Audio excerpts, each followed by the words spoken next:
Hello friends, and welcome back to my channel. It is time to flour it up. So I'm doing something a little different today, just a little bit. I'm still flouring it up, but not just any flour. I'm actually gonna do, where did that flour come from? I'm actually gonna do a sourdough bread. So I like sourdough, and I'm trying to get a little bit healthier in what I eat. So I've decided to make sourdough for myself because I'm the only one in the house that likes it. And I'm trying to do, next week I'll show you a version of sourdough that hopefully the family will eat. But this one is just a regular classic sourdough that I'm making today. And I'm going to take you along with me as I flour it up. So in goes I'm using bottled water.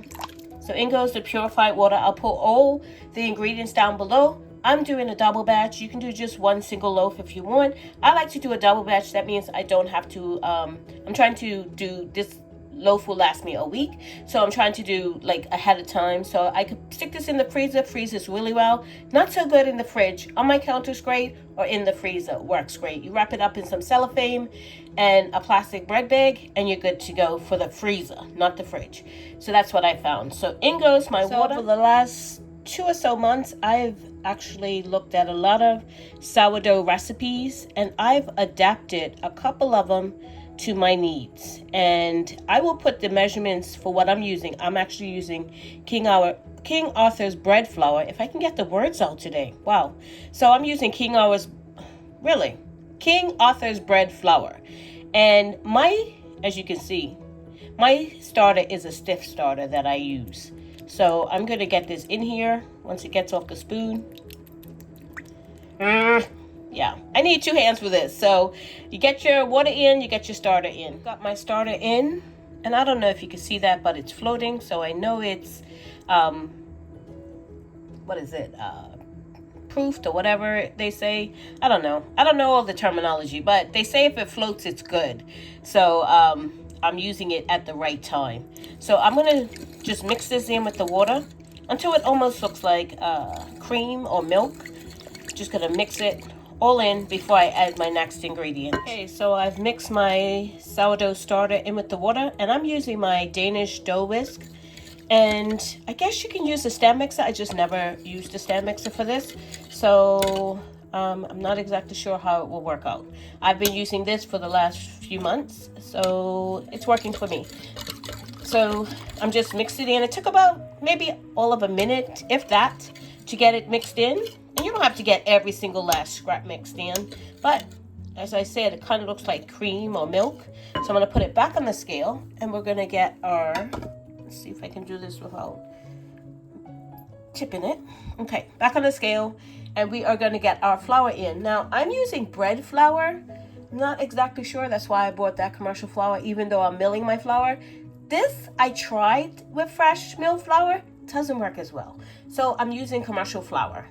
I also haven't teared out the scale. That would have been disastrous.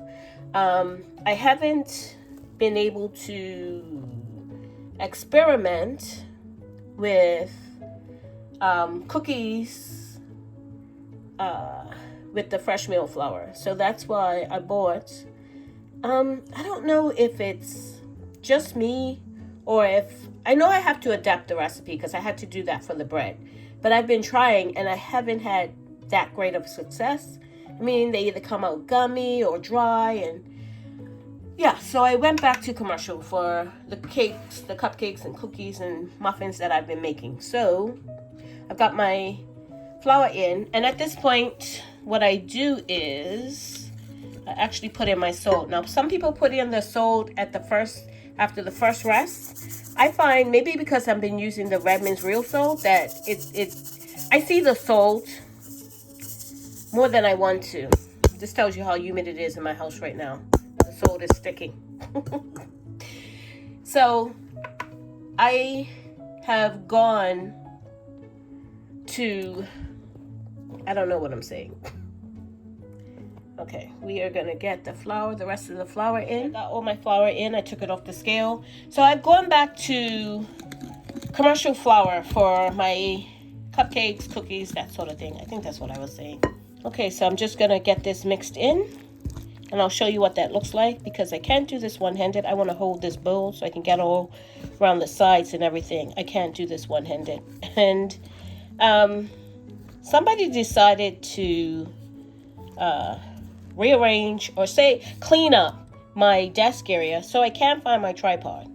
Where I normally keep it, it's not there. And I've looked, and I can't find it right about now. And he's not home.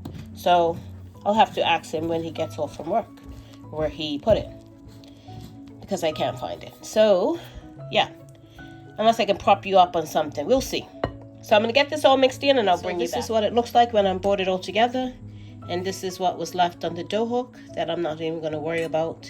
So I'm gonna take a gloved hand, and I did wet my glove, and I'm just gonna bring this together a little bit more and form it into a bowl. That's all I'm gonna do. I'm not gonna knead it per se, just form it into a bowl. Okay, so this is what it looks like, kind of shaggy. I'm gonna actually transfer it into a clean bowl, and that's what we're gonna do our stretch and folds in. I'm gonna let it rest for 45 minutes before I come back to do the first set of stretch and folds. Okay, so there it is in my clean bowl. I don't know if you can you see that? That's the salt, and it was even more pronounced when I did it on after the first rest, and they put more water in it. I have adapted about 2 or 3 recipes and made it my own, because the recipes that I was following to the T just didn't work for me. And I also got some information from, I think she's called Sourdough Girl. I'll have to check her, and I'll put it in like a little pop-up or whatever. She told me, or she said, not me particularly, but she said that I'm going to tempt my dough.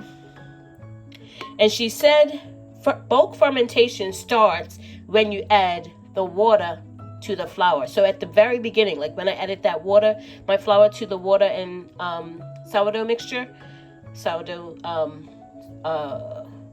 starter, it had already, that was the start of my bulk fermentation time, because I was finding that when I did bulk ferment, people were saying 4 to 6 hours, and when I was doing that, I would be over fermenting, it would be jiggly. It would come out terrible in the beginning. It was terrible. The first couple of ones I did. So now that I've figured out that bulk fermentation starts when I add the flour to the water, I can gauge now when it's ready to move on to the next step. So this is what it looks like.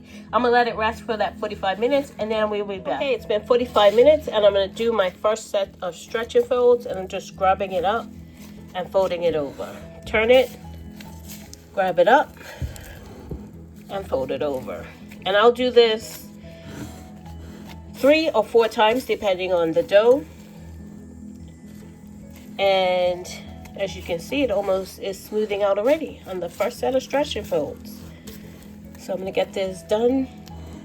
I'll probably go around maybe once more, but you could do, I don't know, maybe 4, 8, however many. I do like 4 for the first one. Okay, so here it is. I've done the second set of stretch and folds. Now I'm gonna do a coil fold. And all you do is, let me see if I can do this one-handed. Pick it up. Oh no, I usually do this with 2 hands.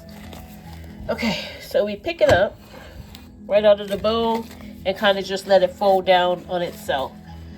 So turn the bowl around and do the same thing. Ripping the top a little bit, you don't want to do that because you're ripping the gluten strands. So I'm trying to do this one-handed because I still haven't found my tripod. And you just let it fold back down. Okay, so I've come across several videos that tell you how you can tell when your bulk ferment is done. They say if you jiggle it, I don't know if you can see that, like I'm jiggling it, it's jiggly. And then you can see the bubbles that are forming on the top. Let's see if I can see the bubbles on the side and everywhere. Let's see if I can show you some more. So, and they also say to poke it. Now I don't have a wet glove. Let me wet it. Let me see if that. So I wet my glove, and you see how it's doesn't spring right back. It's like a slow spring back. So that's another way of telling. Probably should have wet my... And then you can pull it from the sides and see how it's just coming away. And also it's domed. I don't know if you can tell. You can't really tell from the side, but it's kind of domed. So that's another way of telling if your bulk ferment is done. And I'm going to say this is done. I have a nice clean countertop here. Some people use water on it. Some people use flour. You know what? Sometimes I use either one. Today I'm just going to use a bit of water that I spritz down. So let me dump this out.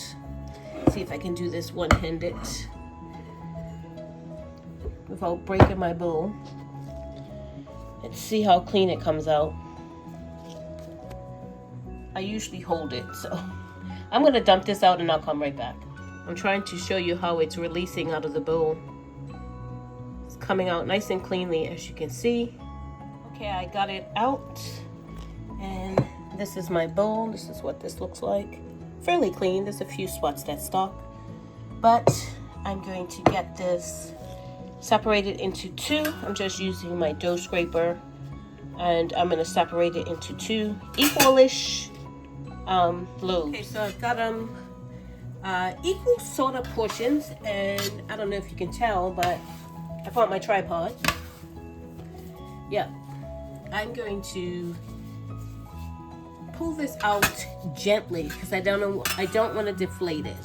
So I'm just using a little bit of pressure to get this sort of spaced out, and it is a little sticky. I don't know if you can see that, but all these bubbles kind of, I don't want to pop necessarily. So this is going to be the first shaping. I am going to do this a second time after I let it rest on my counter for about 20 to 30 minutes. And that's how I'm going to do both of them. So I've got it sort of rectangle-ish, and I'm going to just take it, fold it, and then fold this one over the top and just roll it onto itself. Just like that. And then sort of bring it into a bowl shape. You can see what I'm doing. Just creating tension on the top. So I'm going to do the second one as well. When I first was doing this, this was my lifesaver, because the amount of water that people were telling me to, well, the recipes were telling me to put in, made my dough really soupy. Like at this point, it would just spread right back out. And this helped me to shape it. It helped me to manipulate it into the bowl I wanted it to be. And adding more flour doesn't always help. It makes it tough. So adding more water at this point was kind of crazy to me too, because it was already loose. But water, I think, for me anyway, was the better bet. So this helped a lot to help with shaping. My bench scraper, dough scraper, whatever you want to call it. I'm going to stop right there because sometimes I tend to do too much and it rips the top, and you don't want to do that. So I'm going to leave it here for about 20 minutes and then come back and do the shaping all over again before I put it into the Bennington. Okay, it's been about 20 minutes and we are ready for our second shaping. And I'm just gently pulling it apart, out a little bit. I find that sometimes I don't need to do a second shaping, because see how this is just bouncing back in? I could either let it relax another 10-15 minutes or so and help it so I can shape it, but you know what? It's getting late. This is a long process. Unfortunately, that's the only thing about this. It's a long process and I want to get it done. So, kind of helping it to spread out a little bit. Another 10-15 minutes probably would have helped the dough to relax. But you want to kind of get it out into a rectangle gently, not ripping it. So I just spread it out a little bit more, and I'll take my bench scraper and fold it over again, same folding that I did earlier, and then just start rolling it up.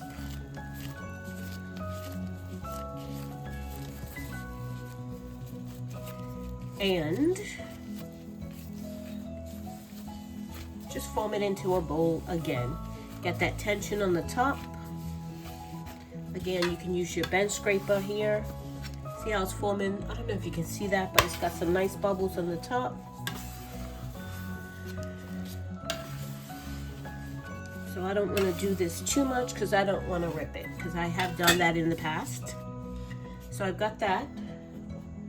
I've got my Benetton all floured up, and I'm just going to put it right here so you can see what I'm doing.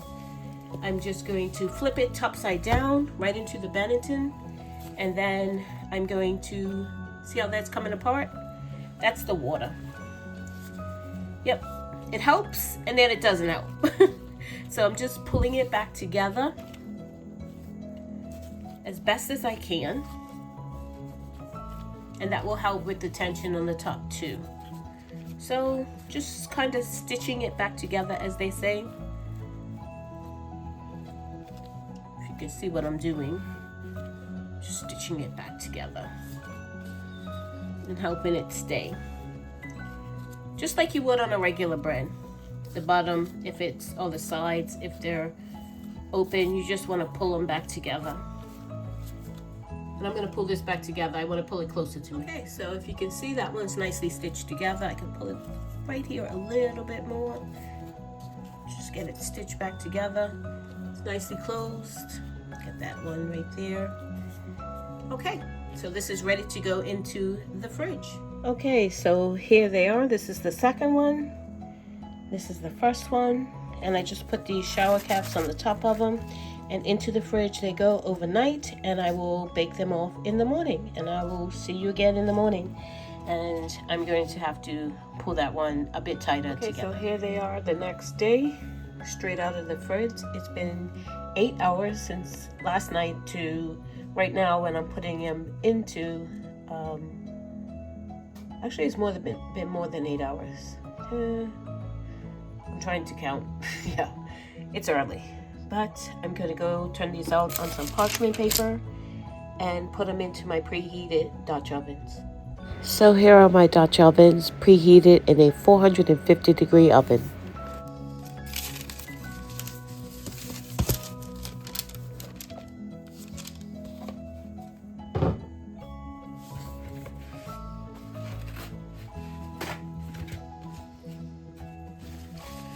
So I wish I had a pastry brush for this part, but I don't. So what I do is take a paper towel and just brush it off. Or I find that with my hand it puts more on it, like it sticks more to it, and I want to try to brush it over evenly and the excess to brush it off. So I find that using a paper towel works best for me.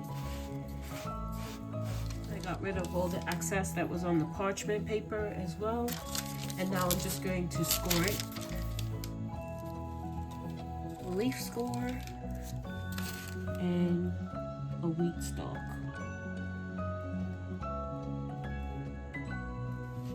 And that's it. Okay, number 2, as you can see, I don't know if you can pick that up, but the salt is still very pronounced. Hopefully when it bakes off, it will pretty much dissipate. So I just want to show you how firm this is. It firms up in the fridge very nicely. So on to the next one.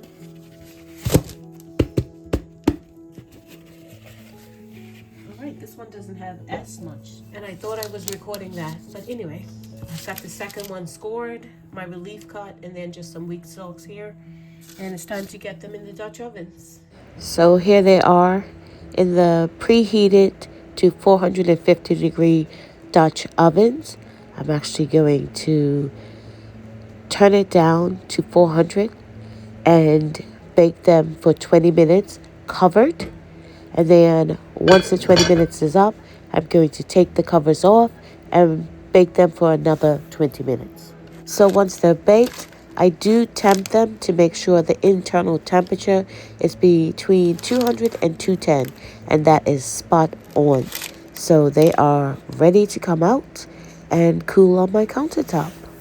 So I immediately take them out of my Dutch oven and put them on a cooling rack so it starts the cooling process and they're not cooking or baking anymore in those Dutch ovens. So just sit them on a cooking rack, and you want to wait at least an hour before you cut into them. Because once you cut into them and you're releasing that steam, they can dry out. So wait until they cool. So for me, this was probably the hardest time because I just wanted to just cut into them and taste them and see what the inside looked like. But I had to stop myself and wait, and I'm glad I did. So I let them cool completely. So let's cut into this. Okay, so the other one I wrapped up and put in the freezer, and I'm gonna cut this one open for you. Let's see how it goes. Let's see. I'm gonna open it together. And there it is. And what do? They like squeeze it together. I don't know what that's for, but here it is. Yep, it smells good. Like I said, I'm the only one in the house that really likes just the classic sourdough. And I am going to thoroughly enjoy this myself. I like how the bottom's not too dark. I'm gonna try a little piece. Just cut off a little piece here. I'm gonna try it. I like all the nooks and crannies. Just tried a little piece. I like the crustiness of the crust. I don't know what to say exactly. But yeah, I really like sourdough, even though the rest of my family doesn't. So I'm going to enjoy this in my sandwiches. We're having soup tomorrow night, so I'll enjoy this with my soup. And yeah, that is my classic sourdough loaf. Thank you so much for watching. If you haven't subscribed, please subscribe and click that notification bell to be notified when I upload videos. God bless, and remember, stay safe and keep prepping.